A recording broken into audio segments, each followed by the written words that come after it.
महाराज जंगल में कुछ डाकू घुसा है। सेनापति आतंक मंत्री जी हमको बताया नहीं, जाओ उसे बुला के लेकर आओ। जी महाराज।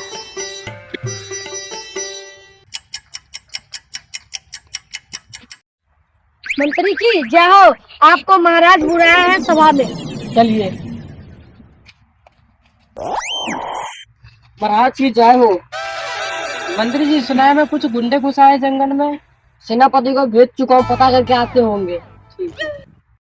ये पूरा जंगल के राजा ये कोई बोलते रे। क्या भाई तो क्या अपने आप को जंगल के राजा, ये रात असली राजा खोजने चले, अगर मिल गए तो गई हम गोली मार के।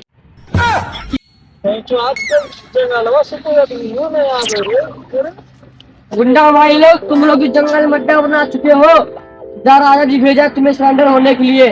अच्छा भैया, राजा जी की बात है तो वहीं पर तो का बाबू जाए सिलेंडर हो जाए तो वहीं चो राजवा हमरा पकड़े ला भेजा, पकड़ाए बोला राजा मतलब पकड़ो रे। मतलब हमारे जाट हो छे।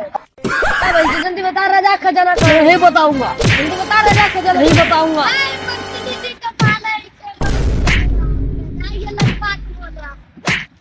मछली को मार रहा है। चला तैयारी कर दो, अब लड़ाई होगा। तब अपना अपना जगह पे चला जाओ। सरदार, ये राजा ने जंगल पे हमला कर दिया, भागिया।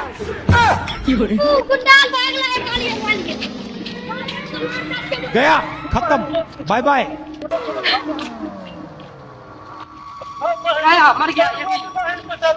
खत्म, bye bye, tata, good bye.